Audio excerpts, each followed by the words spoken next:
नमस्कार, आदाब, सत श्री अकाल। दोस्तों, आज महावीर जयंती है और पूरे देश में छुट्टी है और हमारे पास भी थोड़ा सा समय था, तो मैंने क्यों ना कुछ अपनी बात को रखूँ आप लोगों के बीच में। अभी जो रामनवमी के अवसर पर देश के कई भागों में दंगे हुए, बहुत ही दुखद हैं। हमले किए गए रामनवमी के जुलूस के ऊपर। कई जगह ये भी सुना गया कि मूर्ति भी खंडित की गई। ये जो हो रहा है, वो बंगाल हो, वो बिहार हो, महाराष्ट्र में भी किया गया है। मुझे ऐसा लगता है कि ये किसके पीछे क्या साजिश हो सकती है कि रामनवमी के अवसर के ऊपर, जहाँ पे हिंदू बाहुल्य हैं, जिस देश में हिंदू बाहुल्य हैं, जहाँ पे 105 करोड़ की आबादी हिंदुओं की है, चलिए 135 करोड़ और 38 करोड़ हो सकती है पूरे भारत की, लेकिन अगर आप देखिएगा तो भारत में अधिकतर 105 करोड़ जो है हिंदू हैं। और ये भी जानते हैं सब लोग कि हिंदुओं का ही देश है और आज से नहीं, ये सनातन कब से है। चाहे तेतरा युग हो, चाहे आज से 7-5 हज़ार साल हो या 10,000 साल, जहाँ से वेद भी निकल कर आए हों, ये वो धरती है जो हिंद कुश पर्वत से लेकर के बर्मा तक, जिसको म्यांमार कहते हैं, वहाँ तक के ये ऐसे फैली हुई थी। विस्तार था इसका, ब्रदर कह सकते हैं, बृहद कह सकते हैं इसको, या अखंड भारत कह सकते हैं। ये वो था और इसकी सभ्यता थी। इसी के अंदर खुदाई के अंदर मोहनजोदड़ो था, इसी खुदाई के अंदर टक्सला निकला है, इसी खुदाई में नालंदा भी है, इसी के अंदर आपके अजंता एलोरा है। सारी सभ्यताएं, सारे इतिहास आपका और सामाजिक के जो कहते हैं ताना बाना, नदियों किनारे मंदिरों का होना, वहाँ से व्यापार होना, वहाँ से लोग रिश्ते शादियाँ होना, ये सब कुछ इस धरती पे। इन नदियों का बहुत बड़ा, कहते नहीं कि समाज के अंदर बहुत ही खास जगह होती थी कि नदियों के किनारे शहर बसते थे, नदियों के किनारे मंदिर बनते थे, मंदिर मिलने की जगहें होती थीं और वहीं से व्यापार भी चलता था। यह सभ्यता हमारी, ये हमारी इतिहास है।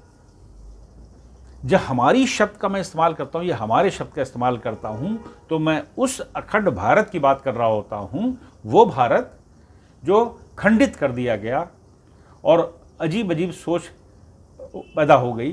कहते हैं कि बहुत से मुसलमान आए, मुग़ल सल्तनत आए, मुग़लिया लोग आए, मुग़ल सल्तनत यहाँ पे खड़ी हो गई, बहुत सारे क्रिश्चियन मिशन यहाँ पे शुरू हो गए। वो सब अपनी जगह है, लेकिन भारत में रहने वाले जो कहिए, अब बहस का मुद्दा नहीं है। मैं किसी ने कहूँ आर्यन कहाँ से आए तो कोई बहस करने लगता है कि साहब द्रविड़ जो थे यहाँ के थे। मैं सिर्फ सनातनियों की बात कर रहा हूँ इस समय, और मैं हिंदुत्व की बात कर रहा हूँ, अखंड भारत की बात कर रहा हूँ, जिसको हिंदुत्व शब्द को उठा करके कुछ लोगों ने, खासकर मुसलमानों ने, मैंने देखा कि वो हिंदुत्व को वो हिंदू से जोड़ देते हैं, जबकि हिंदुत्व सभ्यता है, हिंदुत्व एक सिस्टम जिसका कह सकते हैं सनातन धर्म है। और हिंदुत्व वो है जो दरिया सिंध के किनारे रहने वाले, नदी के किनारे रहने वाले लोगों को, सिंधु से हिंदू हुआ, हिंदुत्व हुआ है। जैसे हिंदू कुश पर्वत, हिंदू कुश पर्वत आज का नहीं है, पुराना इतिहासों में पर्वत पुराना है ना। और वो जो पर्वत श्रृंखलाएं हैं हिंद कुश की, जो अफगानिस्तान के अंदर है, बनियान की मूर्तियां वहीं थी, और वो मूर्तियां थी जिसको तोड़ा था तालिबान ने, तोप के गोलों से तोड़ा था। वो कितने हजार साल पुरानी थी, कितने हजार साल पुरानी वो सभ्यता थी। मूर्ति पूजन था। आता हूं मैं अपने मुद्दे के ऊपर। वो मैं समझता हूं सबको ये ज्ञान है, वो बात अलग है, कोई नादान है ना समझे तो बात एक अलग है। मैं यहाँ पे बुराई करने के लिए नहीं बैठा हूं, मैं उठा के मुसलमानों को मैं कोई बुराई कर रहा हूं। आप भी तो भारत के हैं। वो हमारे श्री मोहन भागवत जी कहते हैं कि 15,000 साल पुराना डीएनए, मैं बिल्कुल उसको तस्दीक करता हूँ। ठीक कहते हैं। जब कन्वर्जन हुआ तो डीएनए तो यही का होगा। अगर धर्म परिवर्तन कर दिया गया है तो खून तो नहीं बदला उसका, तो डीएनए यही का होगा। बहुत से हमारे लोग हैं, बहुत से राष्ट्रवादी भी हैं जो बोलते हैं, उसको खिलाफ बोलते हैं, कहते हैं साहब कैसे उनका मुसलमानों को डीएनए कैसे हो सकता है। एक तरफ तो आप कहते हैं कि मुसलमान में कन्वर्ट हुआ है, 80% मुसलमान कन्वर्टेड है। कोई तलवार की नोक पे किया गया, कोई लालच दे के किया गया, यानी कन्वर्टेड। अगर वो कन्वर्टेड है तो उसका डीएनए भी हिंदुओं का हुआ ना। तो उस पर श्री मोहन भागवत जी ने जो बयान दिया था उसके खिलाफ क्यों गए थे? उसके खिलाफ खड़े हो गए थे, साहब वो तो गलत कह रहे हैं, कैसे मुसलमानों को लेना कैसे हो सकता है? अरे आप लोग तो बुद्धिजीवी हो भाई, साइंस बहुत आगे जा चुकी है, कैसे आपने उनकी बात का खंडन कर दिया? ज्ञानी है, एक स्टडी होती है वहाँ पर, ऐसा नहीं है। इतिहास का गाला जाता है, पूरा इतिहास। अब मैं आ रहा हूँ बंगाल के, बिहार के दंगों पर। मैं वही कहना चाहता हूँ कि ये दंगे, ये हमले या जुलूस निकला, उस पर पथराव किया गया, मुस्लिम लोग अपना क्लेम करते हैं, हिंदू कहते हैं कि हम रामनवमी का जुलूस निकाल रहे थे। तो मैं यहाँ पे एक बात को कहना चाहूँगा कि अभी हिंदू नववर्ष के अवसर पर हमको भी बुलाया गया था और राष्ट्रीय सेवक संघ का कार्यक्रम था। मैं भी उस यात्रा में शामिल हुआ, बाराबंकी में थी। तो भव्य वो यात्रा थी और हज़ारों लोगों का एक तरह से कि ये जुलूस था और काफ़ी उसके अंदर सनातनी जुटे। और मुझे गर्व है कि मुझे बुलाया गया और मैं उस जीप पर था, उस वाहन पे था जिसमें हनुमानगढ़ी के राजू दास जी महाराज खुद मौजूद थे। वीडियो मिल जाएगी, देख लीजिएगा। किसी को परेशानी नहीं थी कि कैप्टन सिकंदर रिजवी कैसे इस जुलूस में शामिल है, इस यात्रा में शामिल है। अरे मैं तो स्वयं उनकी गाड़ी में था, सम्मान दिया उनको। और ये कौन कहता है कि संघ के लोग हिंदू मुसलमान मुसलमान मुसलमान कट्टरवाद फैलाते हैं? कौन कहता है? ये वो कहते हैं जो ज़हनी बीमार पड़ चुके हैं, दिमागी बीमार हैं। वो बीमारी इनकी चली आ रही है जब से कांग्रेस बनी। वैसे कांग्रेस तो पार्टी को अंग्रेजों ने बनाया था, 1888 1889 बनी थी। उनके दिमाग में भर दिया गया, मुसलमानों के दिमाग में भर दिया गया कि ये हिंदुओं का मुल्क है, ये आरएसएस तुम्हारे खिलाफ है, ये कट्टर हिंदू हैं। अरे तो आप कट्टर मुसलमान भी तो हो। अगर कट्टर हिंदू तो ठीक है ना, अपने धर्म को पूर्णता मनाते हैं वो सनातनी, आप भी करिए, पूरी तरह से मनाइएगा। अगर धर्म को मानना है, अगर आप कुरान के सूरों पर चलते हैं तो पूरे ही करिएगा, अधूरा मत रखिएगा उसको। उस सारी शराइत आपको पूरी करनी पड़ेंगी। किसी भी निकलते हुए किसी भी मज़हब के जुलूस के या किसी इबादत खाने पर आप हमला नहीं कर सकते हैं, आप पत्थर नहीं फेंक सकते हैं, और तो और अपने पड़ोसी के घर में पत्थर नहीं फेंक सकते हैं, हराम है। तो कुरान के सूरों की रोशनी में देखिएगा तो सख्ती से मना है इस तरह के हालात पैदा करना, चाहे मुल्क हो, चाहे मोहल्ला हो, चाहे पड़ोसी हो, चाहे दूसरे धर्म का हो। अरे कुरान में यहाँ तक के हुक्म है कि नमाज़ पढ़ने के लिए अगर आपने नियत बांध ली है और आपके सामने से कोई गैर मुसलमान गुजर रहा हो, उसके पैर में काला सांप लिपट जाए तो आप नमाज तोड़ करके उसकी जान बचाएंगे। या दरिया के अंदर डूब रहा है और वो तुम्हारे मज़हब को मानने वाला नहीं है, गैर मुसलमान है, तुम अपनी नमाज को तोड़ करके उसकी जान बचाओगे।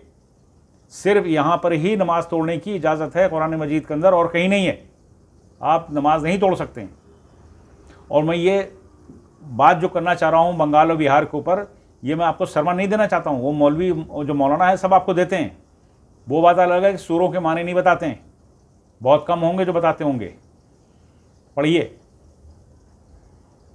दंगों के पीछे या तो 2024 के इलेक्शन की नज़र के अंदर है स्टेट के सूबाई जो हमारी पार्टियां हैं, चाहे बंगाल की हो ममता बनर्जी की पार्टी, नीतीश कुमार की पार्टी, नीतीश कुमार जी की पार्टी भी हो सकती है, इसका फ़ायदा उठाना चाहते हैं मुस्लिम तुष्टीकरण करके।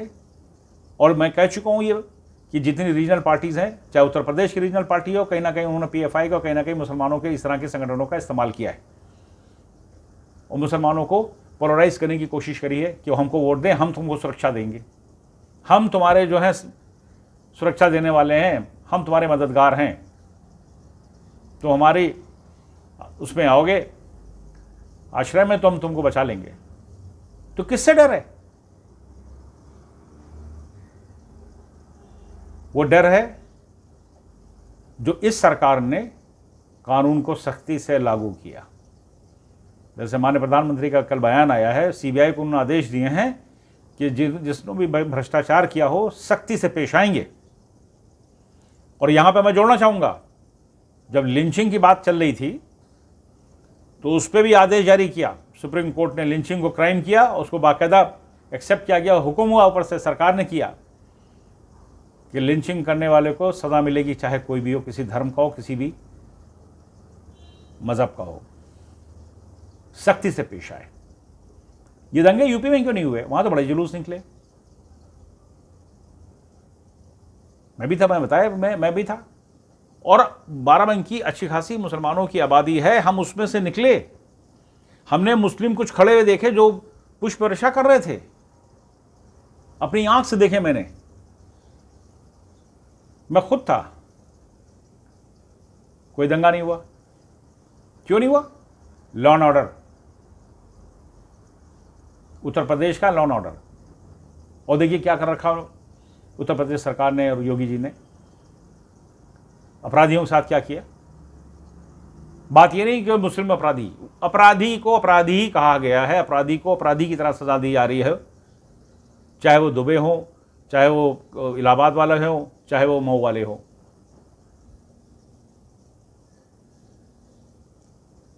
सजा अपराधियों को अपराधी की तरह दी जा रही है, किसी धर्म विशेष के नाम पे नहीं दी जा रही है। ये गलतफहमी है बहुत बड़ी।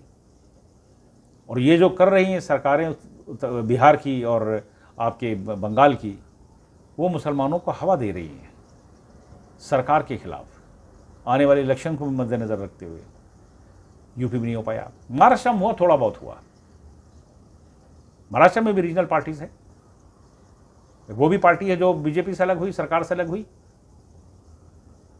और शुरू से वो करते आए हैं। वो आसनी इतिहास है उनका, उन्होंने भी हवा दी। लेकिन सब बातों की एक बात है कि भारत में ये गड़बड़ियां कौन फैलाना चाहता है, ये कौन वो लोग हैं, कितने परसेंट वो लोग हैं। 135 करोड़ की आबादी के अंदर मुसलमानों अगर हैं 20 से 18 करोड़ से लेकर 22 करोड़ कहा जाता है, तो उसमें कितने परसेंट हैं जो दंगा करना चाहते हैं, जो दंगा करवा रहे हैं। इसी तरह हिंदुओं में 105 करोड़ की आबादी है हिंदुओं की।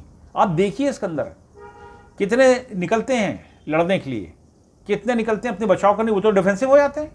अब आप कहिए वो ऑफेंसिव, अरे तलवार आप निकालोगे, बम फेंकोगे तो डिफेंस नहीं करेंगे भाई। मैं कोई स्टाइल में बातें नहीं कर रहा हूं, मैं कोई बढ़ावे की बातें नहीं कर रहा हूं। ये दंगे फसाद निहायत ही नुकसानदेह हैं हमारे देश के लिए, देश की व्यवस्था के लिए, हमारी अंतर्राष्ट्रीय राजनीति के लिए। अंतर्राष्ट्रीय स्तर पर जो हम लोग खड़े होते हैं सर उठा करके, वहां भी आप लोग बेइज्जती कराते हैं, अपमान होता है। और मुसलमान इस चीज को अच्छे से समझ ले। अरब वर्ल्डों में देख लीजिए कैसे आपके प्रधानमंत्री को बुला रहा है, कैसे आप लोगों का वेलकम कर रहा है, कैसे आप लोगों के हिंदुस्तान के मुसलमानों को कैसे दर्जा मिल रहा है। वही पाकिस्तान के मुसलमानों का वीजा नहीं रिन्यू हो रहा है, पाकिस्तानियों को पकड़ पकड़ वापस भेजा जा रहा है। यूएई हो, कुवैत हो, कतर हो, सऊदी अरेबिया हो, सऊदी अरेबिया तो बहुत सख्ती से पेश आ रहा है। वही आप देखिए, मुसलमानों की चीज़ को जान लेना चाहिए, चाहे देवबंद वाला मुझे कोई सुन रहा, चाहे नदवे वाला सुन रहा हो। उसी सलमान ने, उसी सऊदी अरब के क्राउन प्रिंस ने गिलगित बल्तिस्तान और पीओके को भारत का हिस्सा अपने नक्शे में दिखा रखा है। जो ऑफिशियल मैप, वर्ल्ड मैप है और उसके अंदर कंट्रीज हैं, सऊदी अरेबिया ने पीओके गिलगित बल्तिस्तान को भारत का अंग दिखा रखा है। और पाकिस्तान के हाई कमिश्नर ने जाके शिकायत करी तो उनको डांट पड़ गई थी कि हमने वो डॉक्यूमेंट देख लिए हैं जो ट्राई पार्टी एग्रीमेंट हुआ था लॉर्ड माउंटबेटन, महाराजा हरि सिंह का और भारत सरकार का 26 अक्टूबर 1947 को, कि ये गिलगित बल्तिस्तान और पीओके, जिसको हम कह रहे हैं जो कश्मीर है, लद्दाख रीजन है, ये भारत में इसका विलय हो रहा है। और हम देख चुके हैं वो उसी का हिस्सा है। अरे मुसलमानों को तो देखना चाहिए कि आपकी इज्जत बढ़ रही है, आपकी कंट्री की इज्जत बढ़ रही है, और आपके वही मुस्लिम स्टेट है, मुस्लिम कंट्रीज हैं जिनके आप दम भरते हो भाई सुबह शाम, वो इस सरकार के साथ खड़े हो रहे हैं। और यहाँ तो आप दो दो हाथ कर लेते हो, किसी सऊदी अरब में जाकर जोर से हार में जाकर दिखाओ आप। सड़क से उस पार से गुजर रहा हो कोई आपका दोस्त, इस पार खड़े होकर खाली उसका नाम लेकर चिल्ला के दिखाइए जरा जोर से, पुलिस वाला पकड़ के ले जाएगा। वहां रखता है ले आकर के बिल्कुल नॉर्थ में, शुमाल जद्दे के अंदर।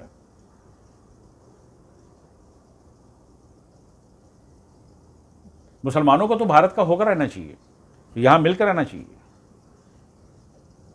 और हम ऐसे बहुत सारी, वो भी सनातनियों, मैं उनसे बात करूंगा जो दूसरी पार्टी के अंदर है। मेरी कल ही किसी से बहस हो रही थी, वो सीपीआई के लीडर हैं, हिंदू हैं, दम भर भर के बुरा भला कह रहे थे सरकार को, रवैये को, सनातन को बुरा कह रहे थे। वो तो रामनवमी के जुलूस के खिलाफ बोल रहे थे। हमने कहा आप तो हिंदू हो भाई, तो क्या हुआ, मैं कम्युनिस्ट हूं? हमने कहा तो कम्युनिस्ट तो ना मुसलमान के साथ ना हिंदुओं के साथ, उसका तो कोई धर्म होता ही नहीं है। लेकिन उन्हीं कम्युनिस्ट से मुस्लिम ऑर्गेनाइजेशन हो, चाहे ये लोकल आपकी पार्टी हो, वो मदद लेती हैं इलेक्शन के अंदर। मुसलमान को खड़ा करते हैं सीपीआई वाले, मौका मिलता है तो वो मुसलमानों का तुष्टिकरण करने लगती है सीपीआई, जबकि वो धर्मी है, चाहे लेनिनवादी हो चाहे मार्क्सवादी हो। मुझे तो ये लगता है कि ये दंगे जो हुए हैं, रामनवमी के जुलूस के ऊपर हमले किए गए, पत्थर चले हैं, रमज़ान का महीना, पाक महीना, मैं नहीं समझता हूँ कि तरावी के टाइम है, नमाजें चल रही हैं, वो निकल कर पत्थरबाजी कर रहे हैं। हो सकता है कि पॉलिटिकल पार्टी करा रही हूँ और उन गुमराह मुसलमानों को इस्तेमाल कर लिया। मुसलमानों तो गुमराह बनाना बहुत आसान है, नमाजी अंदर ही रह गया, तरावी पढ़ता रह गया और बाहर के जो शोधे थे उन्होंने दंगा कर दिया। और ये कोई ना कहे, अक्सर कहते हैं साहब मुसलमान जो है 30 दिन के लिए पक्का मुसलमान बन जाता है, ऐसा कुछ नहीं है। मैं जानता हूँ बहुत सारे जो हैं क्रिमिनल माइंडेड है तो क्रिमिनल ही हैं, जो शराबी हैं, चोर हैं, वो रहने दीजिए, सब जगह होते हैं, सब धर्मों में इस तरह के लोग पाए जाते हैं जो अधर्म करते हैं। लेकिन मुझे ऐसा लग रहा है कि ये पॉलिटिकल पार्टी का बहुत बड़ा खेल है, जिसमें नीतीश कुमार और उसमें ममता बनर्जी, उनकी पार्टी ने हवा दी उन मुसलमानों को जो गुमराह आसानी से हो जाते हैं, जो उनकी पार्टी के ही मेंबरान हैं। उन्होंने पत्थर चलाया, जाहिर है कि डिफेंसिव इन्होंने फिर अटैक करी होगी, पहले डिफेंस किया वो फिर अटैक की होगी। क्यों नहीं करेंगे, मार खाएंगे क्या आप? धार्मिक जुलूस लेके निकल रहे हैं क्या, पत्थर चलेंगे? मैं एग्जाम्पल देता हूँ, लखनऊ के अंदर पहले शिया-सुन्नी दंगे हुआ करते थे, होना बंद हो गए, आपसे समझौते हो गए, चलिए ठीक है, अच्छी बात है, होना भी नहीं चाहिए। मैंने तो नहीं देखा कि वहाँ पर जुलूस मोहम्मदी किसी हिंदू ने पत्थर फेंक दिया, आज तो कोई बताए अहले सुन्नत, और कोई ये शिया बताए कि अशरे में या चेलुम के ऊपर किसी हिंदू ने पत्थर फेंक दिया हो लखनऊ के अंदर। मैं पार्टी की बात ही नहीं कर रहा हूँ कि योगी जी की सरकार थी या पिछली सरकार थी, लेकिन ये भी बात सच है कि मुहर्रम को खोलने वाले लखनऊ वालों के लिए लाइन जा रही है। वो हमारे स्वर्गीय कल्याण सिंह जी थे उस समय के मुख्यमंत्री, जो 15-16 साल के बाद लखनऊ की आज़ादारी खुलवाई थी, वो भी भारतीय जनता पार्टी, वो भी आरएसएस के थे। मज़हब को, दीन ईमान को चलाने के लिए कहीं पे बनाई नहीं है। ये बहुत बड़ी गलतफहमी है कि आरएसएस या हिंदू जो हैं मुसलमानों के दुश्मन हैं, ये बहुत बड़ा गलतफहमी है और ये आपको गुमराह किया जा रहा है। अपनी अंतरात्मा को सुनिए, जानिए। बस मुझे इतना ही से कहना था कि पॉलिटिकल साजिश की शिकार मत हुई। इसमें अंतर्राष्ट्रीय और राज्य स्तर की और अपने एरिया स्तर की बहुत सारी सी संगठन हैं जो आपको गुमराह करते हैं, बहका करके आपसे दंगे फसाद कराते हैं। भारत का नाम बदनाम होता है, आपका अमन सुकून शहर का छीन जाता है, बच्चों की पढ़ाइयाँ छीन जाती हैं, कर्फ्यू लगता है, किसी का बेटा, किसी का भाई वो हादसे का शिकार हो जाता है। ऐसा भारत नहीं होना चाहिए। हम सब हैं, हम भारत के लोग। बहुत बहुत धन्यवाद आप लोगों का।